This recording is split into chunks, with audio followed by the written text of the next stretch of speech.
അള്ളാന്റെ റസൂൽ ജീവിച്ചിരിക്കുന്ന സമയത്ത് അള്ളാന്റെ റസൂലിന്റെ അരികിലുള്ള മയ്യത്തിന്റെ അരികത്ത് വന്ന് നിന്നുകൊണ്ട് പറഞ്ഞ സഹാബിയെ പോലും താക്കീത് ചെയ്തെങ്കിൽ ഫലഅല്ലഹു യതകല്ലമ ഫീമാ ലാ യഅനി, ഒരുപക്ഷെ അറിയാതെ അനാവശ്യമായി ഒരാളെ കുറിച്ച് വല്ലതും പറഞ്ഞു പോയ വ്യക്തിയാണ് ഈ കിടക്കുന്നതെങ്കിൽ ഒരുപക്ഷെ അള്ളാന്റെ അടുക്കൽ ഇദ്ദേഹത്തിന് ശിക്ഷയുണ്ടാകും. അതുകൊണ്ട് ഒരാൾ സ്വർഗത്തിലാണെന്ന് പറയാൻ നിനക്ക് അവകാശമില്ല. അത്രത്തോളം സൂക്ഷ്മത പുലർത്തുകയാണ് നബിയുനാ റസൂലുള്ളാഹി തങ്ങളെങ്കിൽ ആരെയും കളിയാക്കാൻ വിധിക്കപ്പെട്ടവരല്ല നമ്മൾ. ഒരൊറ്റ ചരടിലെ മക്കളാണ്, ഒരു സമ്മയുടെ ഒരു ഉപ്പയുടെ മക്കളാണ് നമ്മൾ. ഏതൊരു ഇമാമിനെ പിൻപറ്റിക്കൊണ്ട് നമസ്കരിക്കുന്നുവോ ലോകത്ത് എത്രയെത്ര പ്രത്യയ ശാസ്ത്രങ്ങളുണ്ട്, ലോകത്ത് എത്രയെത്ര മതകാര്യ വകുപ്പുകളുണ്ട്, ലോകത്ത് എത്രയെത്ര മതങ്ങളുണ്ട്, ലോകത്ത് എത്രയെത്ര മത നേതാക്കളുണ്ട്, ലോകത്ത് എത്ര ബുദ്ധവിഹാരങ്ങളുണ്ട്, എത്ര ഗുരുദ്വാരകളുണ്ട്, എത്ര അമ്പലങ്ങളുണ്ട്, എത്ര ചർച്ചുകളുണ്ട്. ഇവിടെയൊന്നും കാണാൻ കഴിയാത്ത ജനകീയ ജനാധിപത്യത്തിന്റെ വർണ്ണഭംഗിയാണ് പരിശുദ്ധമായ പള്ളികളിൽ മുഴങ്ങിക്കേൾക്കുന്നത്. ഒരൊറ്റ ഇമാമിന്റെ തക്ബീറിന്റെ മണികളോടുകൂടി ആയിരങ്ങളും പതിനായിരങ്ങളും ഒരേപോലെ അണിഞ്ഞു നിൽക്കുകയും ഒരേപോലെ തോളോട് ചേർന്ന് നിൽക്കുകയും ഒരേപോലെ സുജൂദ് ചെയ്യുകയും ഒരേപോലെ അത്തഹിയാത്തിലിരിക്കുകയും ചെയ്യുന്ന പാവനത്വം ലോകത്ത് ഒരൊറ്റ ആരാധനാലയങ്ങളിൽ കാണാൻ കഴിയില്ല. അത് പരിശുദ്ധ ഇസ്ലാമാണ് ലോകത്ത് പഠിപ്പിച്ചു തന്നതെങ്കിൽ മദീന പള്ളിയിൽ 1400 വർഷങ്ങൾക്ക് മുമ്പ് മുഴങ്ങിക്കേട്ട അതേ ബാങ്ക് തന്നെയാണ് 21ാം നൂറ്റാണ്ടിൽ ഈ ആലമ്പാടി പള്ളിയിലും മുഴങ്ങുന്ന ബാങ്ക്.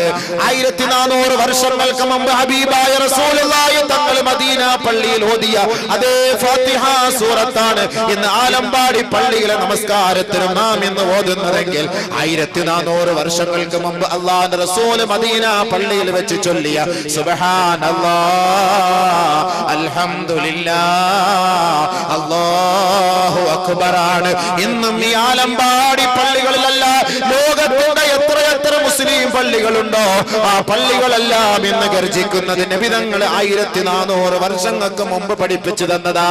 അള്ളാന്റെ റസൂൽ 1400 വർഷങ്ങൾക്ക് മുമ്പ് പഠിപ്പിച്ചു തന്ന വുളൂവാണ് ഇന്ന് ഞാനും നിങ്ങളും നമസ്കാരത്തിന് മുമ്പ് തന്നെ എടുക്കുന്നതെങ്കിൽ അള്ളാന്റെ റസൂൽ പഠിപ്പിച്ചു തന്ന വുളൂവിന് വിപരീതമായി ഇന്ന് ഒരു ഗ്രൂപ്പുകാരും ചെയ്യുന്നില്ല സഹോദരാ. ചെറിയ ചെറിയ പ്രശ്നത്തിന്റെ പേരിലല്ലേ ഈ ഗ്രൂപ്പ് വഴക്കുകൾ ഉണ്ടാക്കുന്നത്, ചെറിയ ചെറിയ പ്രശ്നത്തിന്റെ പേരിലല്ലേ തമ്മിലടിക്കുന്നത്, ചെറിയ ചെറിയ പ്രശ്നത്തിന്റെ പേരിലല്ലേ പള്ളിക്കകത്ത് കത്തിക്കുത്ത് നടത്തുന്നത്. പരിശുദ്ധ പള്ളി അല്ലാഹുവിന്റെ ഭവനമാണ്. പള്ളിക്കകത്ത് അഭയം തേടുന്നവനെ ഒന്നും ചെയ്യരുത്, പള്ളിക്കകത്ത് കൊലവിളി നടത്തരുത്, പള്ളിക്കകത്ത് തെറി വിളിക്കരുത്, പള്ളിക്കകത്ത് ആരെയും ആക്ഷേപിക്കരുത്. അല്ലാഹുവിന്റെ ഭവനമാണ് പള്ളികൾ, അല്ലാഹുവിന്റെ ഭവനമാണ്. ഫീഹാ യുബദ് വഫീഹാ യുദ്കർ. അല്ലാഹുവിന്റെ പള്ളിക്കകത്ത് നമസ്കരിക്കേണ്ടതിന് വേണ്ടി നിർമ്മിക്കപ്പെട്ട പള്ളിയാണ്. ആ പള്ളിക്കകത്ത് ദിക്റുകൾ മുഴങ്ങേണ്ട പള്ളിയാണ്, സ്വലാത്തുകൾ മുഴങ്ങേണ്ട പള്ളിയാണ്, ഖുർആൻ പാരായണങ്ങൾ മുഴങ്ങേണ്ട പള്ളിയാണ്. ആരെയും കൊലവിളി നടത്താനുള്ളതല്ല, ആരോടും പ്രതികാര നടപടി സ്വീകരിക്കാനുള്ളതല്ല. ഇന്ന അവ്വല ബൈത്തിൻ വുളിഅ ലിന്നാസ് ലല്ലദീ ബിബക്കത മുബാറകൻ വഹുദൻ ലിൽ ആലമീൻ. പരിശുദ്ധമായ കഅബ എന്ന ആരാധനാലയമുണ്ടല്ലോ, ലോകത്ത് ആദ്യമായിട്ട് സുജൂദ് ചെയ്യാൻ വേണ്ടി അള്ളാഹു ലോകത്തിന്റെ മുന്നിൽ നിർമ്മിച്ചു കൊടുത്ത കഅബയാണല്ലോ. ഇന്ന് ലക്ഷങ്ങൾ ലക്ഷങ്ങൾ ആ കഅബയെ വലയം ചെയ്തുകൊണ്ടിരിക്കുമ്പോ ഫമൻ ദഖലഹു കാന ആമിനാ. ആ കഅബയ്ക്കകത്തേക്ക് ഒരാൾ കടന്നു വന്നിട്ട് എന്നെ രക്ഷിക്കണേ എന്ന് പറഞ്ഞാൽ അവനെ ഒന്നും ചെയ്യരുതേ, അവനെ വെറുതെ വിടണമേ.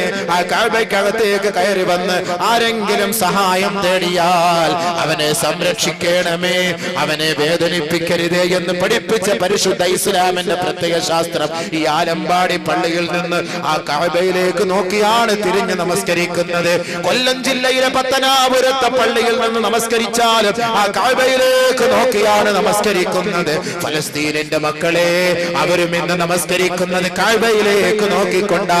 ഇറാഖിന്റെ മക്കളും കുവൈറ്റിന്റെ മക്കളും മൊറോക്കോയുടെ മക്കളും ന്യൂയോർക്കിലെ മക്കളും എന്ന് അല്ലാഹയെ വിളിക്കണമെങ്കിൽ ആ കഅബയിലേക്ക് നോക്കിക്കൊണ്ടാണ് നമസ്കരിക്കുന്നതെങ്കിൽ ആ കഅബയ്ക്കകത്ത് അല്ലാഹു വെച്ച തീരുമാനം എന്തെന്നറിയുമോ?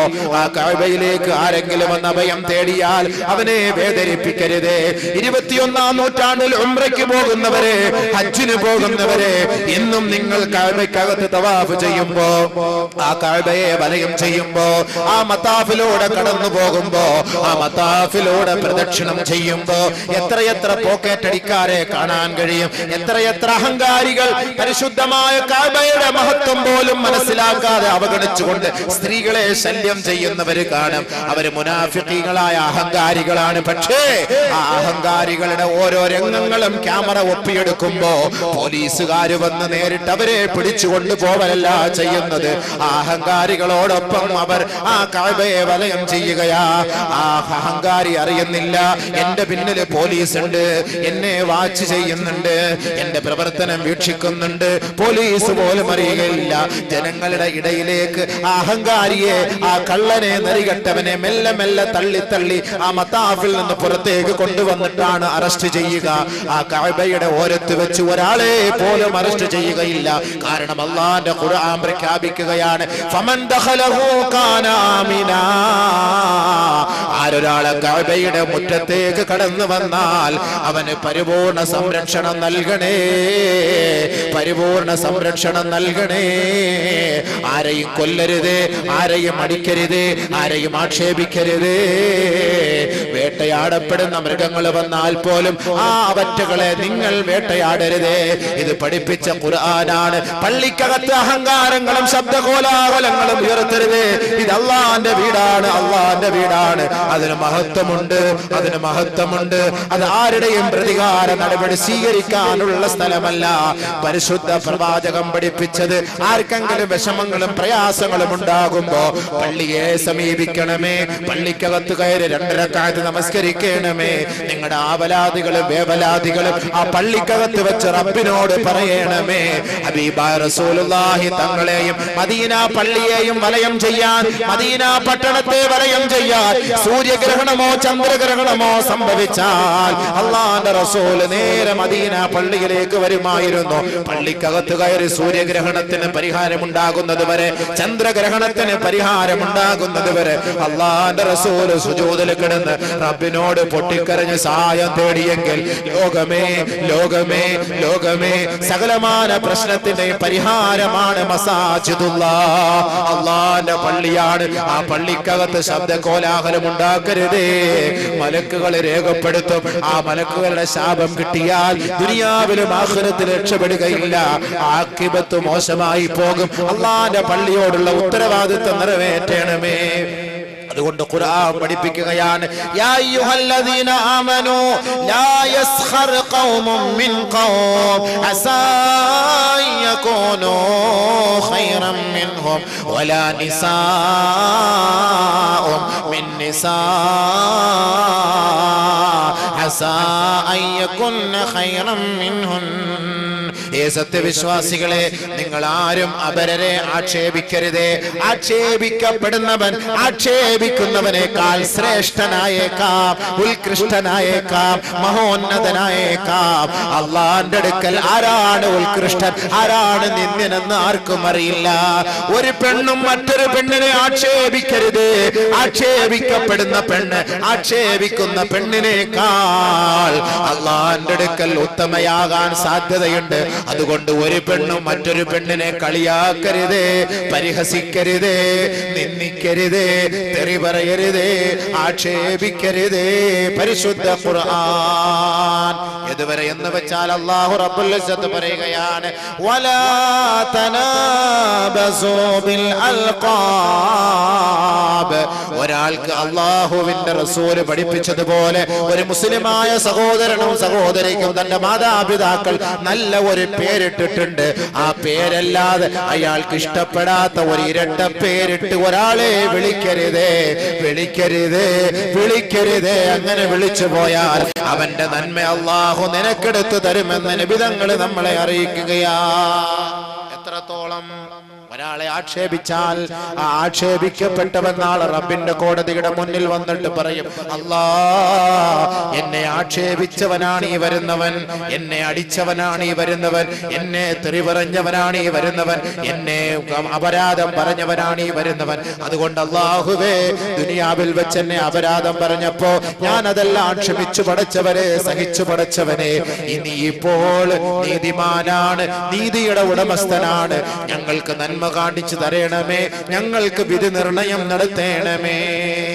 നാളെ റബ്ബിന്റെ കോടതിയുടെ മുന്നിൽ ഏതൊരു സമുദായം ആക്ഷേപിക്കപ്പെടുന്നുവോ, ഏതൊരു സമുദായം നിന്ദിക്കപ്പെടുന്നുവോ, ഏതൊരു സമുദായം ഈ ദുനിയാവിൽ വെച്ച് മറ്റൊരാളാൽ മർദ്ദനത്തിനിരയാകുന്നുവോ, ആൾബലത്തിന്റെയും സമ്പത്തിന്റെയും പേരിൽ ഈ ദുനിയാവിൽ നീതി കിട്ടാതെ വന്നാൽ ജഗത് നിയന്താവായ പടച്ചതമ്പുരാൻ നാളെ ആഖിറത്തിൽ വിചാരണയുടെ വേളയിൽ സകലമാന മനുഷ്യരെയും ജീവജാലങ്ങളെയും പർവ്വതങ്ങളെയും ആകാശങ്ങളെയും ഭൂമികളെയും സസ്യലതാദികളെയും വൃക്ഷലതാദികളെയും ഉദരജീവികളെയും പക്ഷിപറവാദികളെയും പ്രാണികളെയും പൂമ്പാറ്റകളെയും എറുമ്പിൻ കൂട്ടങ്ങളെയും അല്ലാഹു റബ്ബുൽ ഇസ്സത്ത് നാളെ മഹ്ശറ വൻസഭയിൽ ഹാജരാക്കിയിട്ട് ഒരാൾ മറ്റൊരാളോട് ചെയ്തതിന്റെ പ്രതികാരം പടച്ച തമ്പുരാൻ നാളെ അവന്റെ കോടതിയുടെ മുന്നിൽ വെച്ച് വിധി നിർണയം നടത്തും.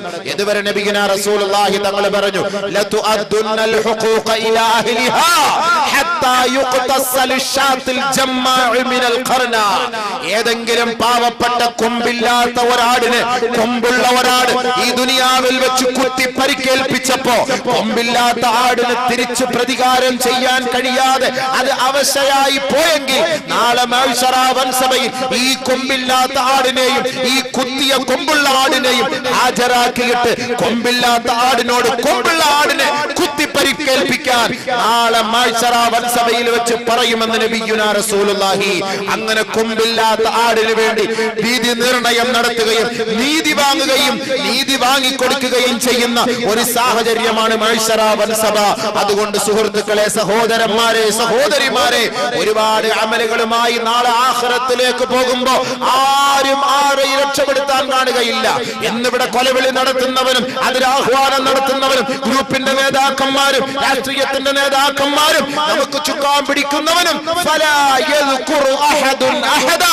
എത്രത്തോളം എന്ന് വെച്ചാൽ നമ്മുടെ സാന്ത്വനമായ തണലായ ഇണയായ തുണയായ നമ്മുടെ താങ്ങും തണലുമായ നമ്മുടെ എല്ലാമായ നമ്മുടെ രാപ്പനി മണത്തറിയുന്ന നമുക്ക് മക്കളെ സമ്പാദിച്ചു തരുന്ന നമ്മുടെ വസ്ത്രം അലക്കി തരുന്ന നമുക്ക് ഭക്ഷണം പാചകം ചെയ്തു തരുന്ന നമ്മുടെ വസ്ത്രം ഇസ്ത്രിയിട്ട് തരുന്ന നമ്മുടെ എല്ലാമായ നമ്മുടെ പ്രിയതമയായ നമ്മുടെ പ്രിയപ്പെട്ട ഭാര്യമാരെ പോലും നാളെ മഹ്ശറ വൻസഭയിൽ ഓർക്കാൻ കഴിയില്ല.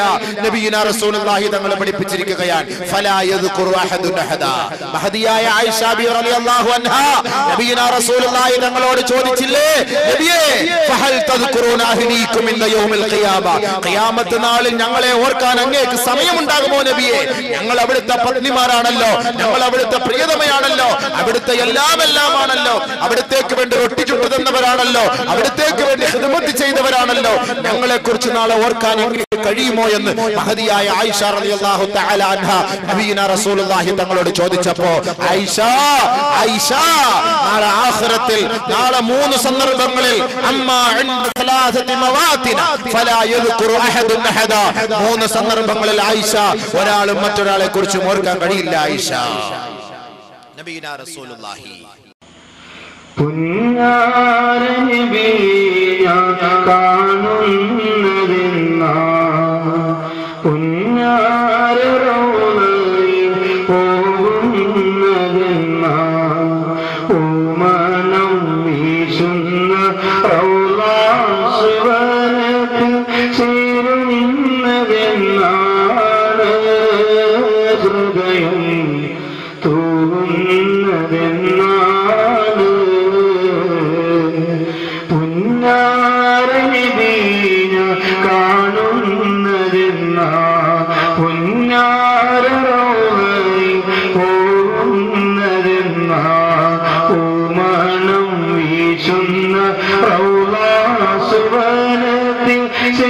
ചെയ്യുന്നത്